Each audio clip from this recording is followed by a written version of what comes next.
আমার ভাইয়া চিকিৎসার জন্য ব্যাংকক গেলেন। ভাইয়া ব্যাংকক যাওয়ার পর ভাবি অফিসের নাম করে রোজ রাতে কোথায় জানি যাইত। আমি মনে মনে ভাবলাম, ভাবি এত রাতে কোথায় যায় এটা আমার জানতে হবে। আর জানতে গিয়ে যা দেখলাম তা দেখে আমার হুঁশ হারিয়ে ফেললাম। তাহলে বিস্তারিত বলি। সুখের সংসার ছিল কবিরের। বাবা মা, তার স্ত্রী নিপাকে নিয়ে মধ্যবিত্ত একটি পরিবার ছিল তার।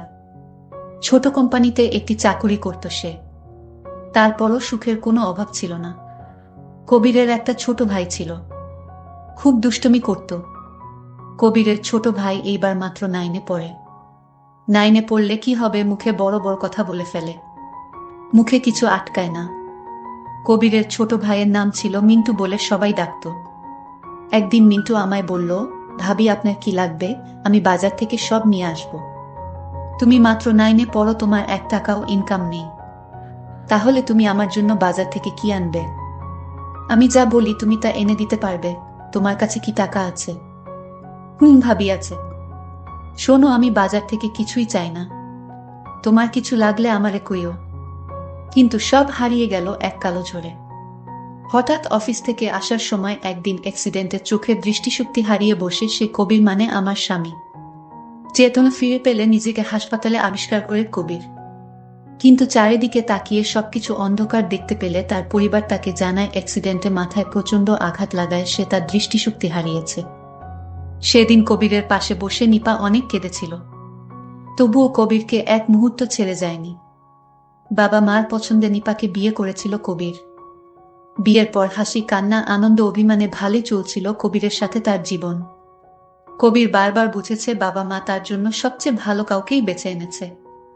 সেদিনও অ্যাক্সিডেন্টের পর সেটাই প্রমাণ হলো। কবিরের সেবা যত্নে মাথার চোট ধীরে ধীরে সারল, কিন্তু মানসিক যন্ত্রণা কবিরকে ঘিরে ধরল। সংসারের একমাত্র উপার্জনক্ষম ব্যক্তি কবির। এখন কিভাবে তাদের মধ্যবিত্ত পরিবার চলবে? কবির কতদিন যে নিপাকে বলেছে, নিপা আমি বলি কি তুমি তোমার বাবার বাড়ি চলে যাও, ভালো থাকবে। এই কথা দ্বিতীয়বার আর বলো না। আজ আমার যদি কিছু হতো, তুমি কি আমাকে ছেড়ে চলে যেতে? কি বলছো এসব? যেতে না তো? তাহলে আমি কিভাবে যাই? তোমাকে এই অবস্থায় রেখে আমি একা ভালো থাকবো? নিপা, তুমি তো জানো কি অবস্থা পরিবারের, টাকা পয়সা প্রায় শেষের পথে। জানি, আমি বলি কি না হয় আমি একটা জব নিই, তখন হুট করে বলে ফেলো কবিরের ছোট ভাই, মানে আমার দেবর, ভাবি তুমি কেন চাকরি করবে? তোমার চাকরি করা লাগবে না, দরকার হয় আমি কাজ করব, রিক্সা চালাবো। আমি তোমাকে কিছুতেই চাকরি করতে দিব না ভাবি। আমি তার কথা শুনে অবাক হচ্ছি। একটা ছোট ছেলে, ভাবির প্রতি এত মায়া। আমি আসলেই এই পরিবারে আসতে পেরে আমার জীবন ধন্য। কারণ কবির যেমন আদর্শবান ছেলে, ঠিক তেমনি আমার দেবর।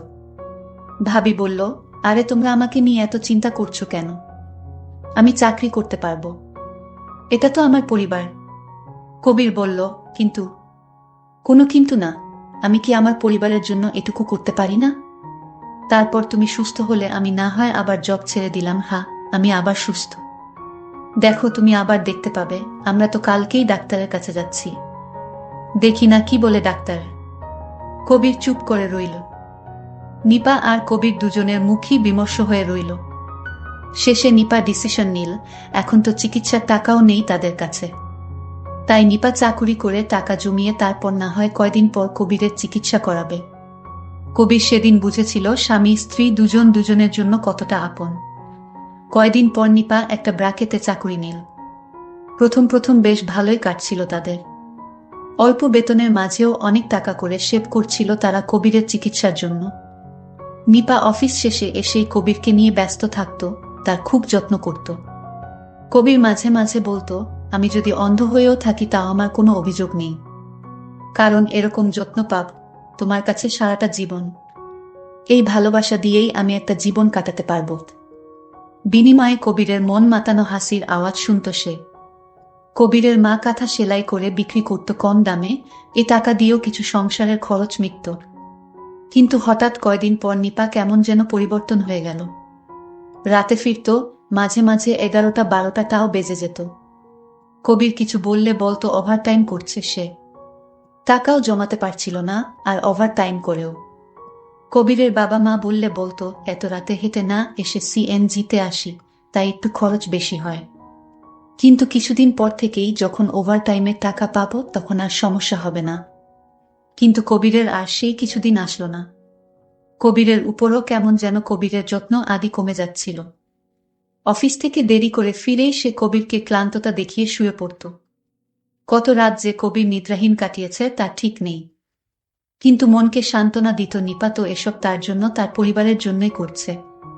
কবিরের বাবা মা বৃদ্ধ হলেও বেশ বুঝেছিল কবিরের আশায় থাকলে ছেলের চিকিৎসা হবে না। একদিন তারা কবিরকে এসে বলল, বাবা, আমরা কালকে তো ভিসা পাসপোর্ট করাতে যাব। সামনের মাসে তুই যাবি চিকিৎসার জন্য। কিন্তু বাবা, এত টাকা তুমি কোথায় পেলে? তোর নানু মারা যাওয়ার আগে তোর মায়ের নামে কিছু জমি লিখে দিয়েছিল, সেটাই আজ বিক্রি করে এসেছি। কিন্তু মায়ের সম্পদ এভাবে বলার আগেই পাশ থেকে কবিরের মা বলল, আমার সম্পদ তো তুই, তোকে ছাড়া কিভাবে চলব আমরা? নিপা বাসায় এলে তাকে জানালেও সে কিছু বলল না তেমন। শুধু বলল, বেশ ভালোই, তুমি জলদি যাও, তোমাকে ছাড়া কিভাবে যাব আমি? আরে হো, আমি গেলে কেমন হবে? তাহলে চাকুরি করব কিভাবে আর পরিবারের খরচ মিটাব কিভাবে? হ্যাঁ, ঠিকই বলেছ। বিদেশে আসলো কবির।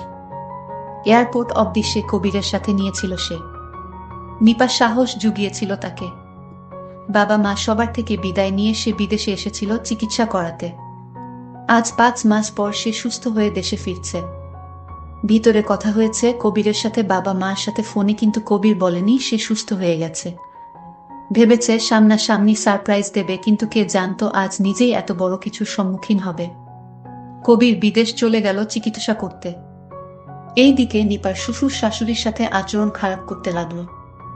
আগের মতো শ্বশুর শাশুড়ির কথা শোনে না, আগের মতো টাকা পয়সা দেয় না। কেমন জানি হয়ে গেছে নিপা। তার দেবর একদিন তার ভাবিকে জিজ্ঞাসা করেছিল, ভাবি, তুমি এখন দেরি করে অফিস থেকে আসো কেন? আগে তো খুব তাড়াতাড়ি আসতে, আমার সাথে গল্প করতে, আমায় লেখাপড়া করার জন্য উপদেশ দিতে। এখন তুমি আমায় আগের মতো আমার সাথে গল্প করো না, লেখাপড়ার কথাও বলো না, ভাইয়ার খুঁজও তেমন রাখো না। কি হয়েছে ভাবি তোমার? আমি যখন ভাবিকে এই প্রশ্ন করলাম, ভাবি তখন রাখে আমাকে তাপ্পড় মারল। আমি সঙ্গে সঙ্গে কেঁদে দিলাম, আমার চোখ দিয়ে পানি পড়ছে। আমার কান্নাটা কিছুতেই থামাতে পারছিলাম না। হঠাৎ আমার কান্নার আওয়াজ শুনে মা দৌড়ে আসলেন। কি হয়েছে বাবা তোর, তুই কাঁদছিস কেন? মা, ভাইয়ার কথা মনে পড়ছে তাই কান্না করছি। মা বলল, তোর ভাইয়া ভালো হয়ে যাবে, চিন্তা করিস না, আর কান্না করিস না। আমি আমার মাকে মিথ্যা বলেছি। আমি যদি বলতাম যে ভাবি আমাকে মারছে, তাহলে হয়তো মা এবং ভাবি দুইজনও কষ্ট পেত, তার চেয়ে বরং আমি একাই কষ্টটা পাই। তারপর আমি সিদ্ধান্ত নিলাম, ভাবি আগে এরকম ছিল না, এখন কেন এরকম করছে এটা আমাকে খুঁজে বের করতে হবে। ভাবি সকালে নাস্তা না খেয়ে অফিসে চলে গেলেন। আমি ভাবিকে কিছু বলিনি, কিন্তু আমি ভাবির পরে আমিও গেলাম। দেখি ভাবি কোথায় যায়। আমি অনেক দূর থেকে দাঁড়িয়ে দেখলাম একটা রাইস হোটেলে ঢুকলো, আর এখানে ভাবি 2 প্লেট রুটির অর্ডার দিল। সাথে আরেকজন ছিল, সেটাকে আমি চিনতে পারিনি। শুধু দেখলাম ভাবি তাকে নিয়ে একসাথে রুটি খাচ্ছে আর গল্প করছে। আমি দেখে বাসায় ফিরলাম। আমার মনটা খুব খারাপ হয়ে গেল। আমার মা জিজ্ঞেস করলো, বাবা তোকে এরকম মনমরা দেখাচ্ছে কেন? মা, কিছুই হয়নি, মাথাটা ব্যথা করছে তাই শুয়ে রইলাম। আমার মা আমাকে বলল, বাবা তোর ভাইয়াকে বাঁচাতে আরো 2 লাখ টাকা লাগবে। কেন মা, আরো টাকা লাগবে? এত টাকা এখন কোথায় পাবো?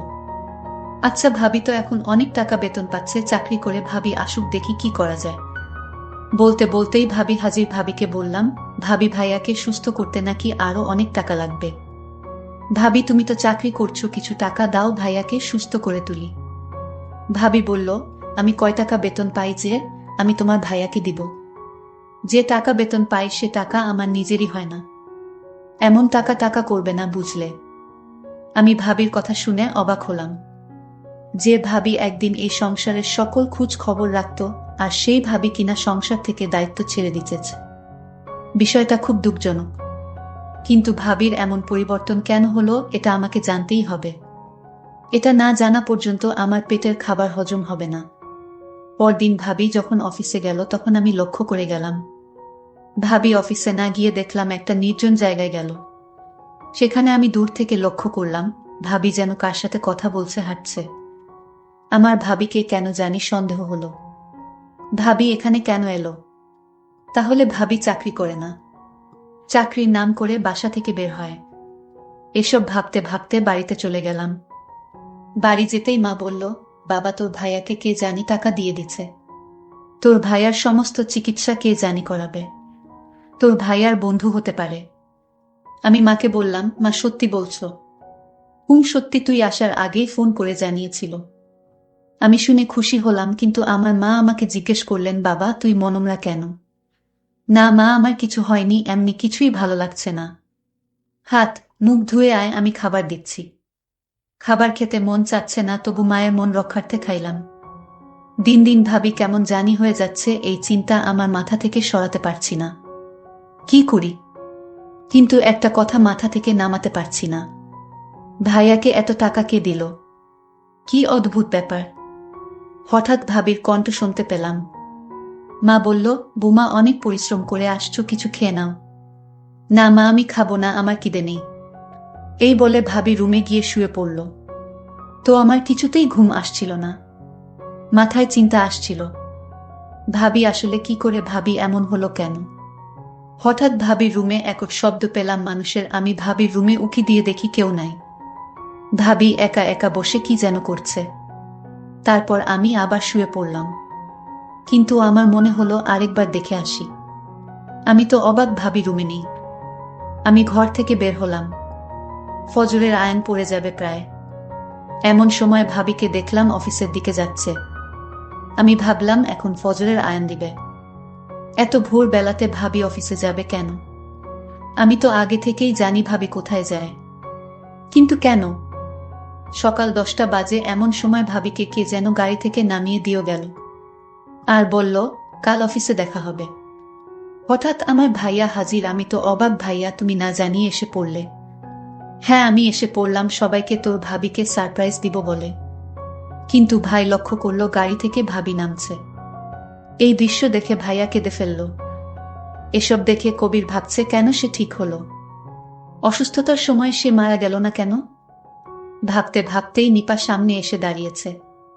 তুমি? কবির জিজ্ঞেস করলো, গাড়িতে যে লোকটি ছিল সে কে? তোমার কি হয়? নিপা বলল, শোনো, তুমি যাকে গাড়িতে দেখলে সে হলো আমাদের অফিসের হেড। তো ওনার সাথে তুমি কি করছিলে? উনি আমাকে বাসায় পৌঁছে দিয়ে গেল। কেন তুমি অন্য গাড়ি দিয়ে আসতে পারোনি? না, আমি অন্য গাড়ি দিয়ে আসতে পারি না। কেন আসতে পারো না? সকল জবাব কি তোমারে দিতে হবে? এই কথা বলার সাথে সাথেই ভাইয়া ভাবিকে একটা থাপ্পড় মারে। ভাবি তখন কেঁদে কেঁদে বলল, বাহ, এখন সুস্থ হয়ে শক্তি বেড়ে গেছে। ভাবি তখন বলতে লাগলো, জানো, আমি অফিসে কোনো চাকরি করিনি। আমি যখন অফিসে চাকরি নিতে গেলাম, তখন অফিসের হেড স্যার আমায় বলল, তোমার চাকরি করতে হবে না, তোমার স্বামীকে বাঁচাতে যত টাকা লাগে আমি দিব, কিন্তু তুমি আমার সাথে একটা মিথ্যা প্রেমের অভিনয় বা নাটক করতে হবে। জাস্ট মিথ্যা অভিনয়, আর এই অভিনয় তোমার সাথে আমি করতে চাই। তুমি যদি আমার সাথে মিথ্যা নাটক করো, তাহলে আমি তোমার স্বামীর সকল খরচ আমি দিব। আমি হেড স্যারকে জিজ্ঞেস করেছিলাম, স্যার, আমি আপনার সাথে অভিনয় বা নাটক করলে আপনার লাভ কি? স্যার তখন বলল, আমি এই নাটক বা অভিনয়টা আমি আমার প্রেমিকাকে দেখাবো। তার জবাবে আমি জিজ্ঞেস করলাম, দেখালে কি হবে? সে হয়তো আমার কাছে ফিরে আসতে পারে। আমি জানতে চাই সে আমাকে সত্যি ভালোবাসে কিনা। যদি আমার সাথে তোমারে দেখে, তাহলে আমার প্রেমিকা যদি আমাকে সত্যি ভালোবাসে এবং বিয়ে করতে চায়, তাহলে সে আমার কাছে আসবে। কারণ কোনো নারী চায় না তার স্বামী অন্য কারো হয়ে যাক। আমি বলেছিলাম, স্যার আমি পারবো না, আমাকে চাকরি দিয়ে দেন। স্যার বলেছিল, চাকরি করে যে টাকা পাবে সে টাকা দিয়ে তোমার স্বামীকে সুস্থ করে তুলতে পারবে না। আর তাই আমি নাটক করতে রাজি হয়েছিলাম। এটা কি আমার অপরাধ? শুধু তোমাকে সুস্থ করে তোলার জন্য আমি নাটক বলো আর অভিনয় বলো আমি করেছিলাম। ভাবির কথা শুনে আমি হাও মাও করে কেঁদে ফেলি। ভাবি তুমি সত্যিই মহান, আমি তোমাকে ভুল বুঝেছিলাম। আর ভাইয়া ভাবিকে বলল, নিপা তুমি আমাকে ক্ষমা করে দাও, আমি বুঝতে পারিনি। নিপা বলল, স্বামীর পায়ের নিচে স্ত্রীর বেহেশত। আমার ভুল হলে আপনি ক্ষমা কইরেন।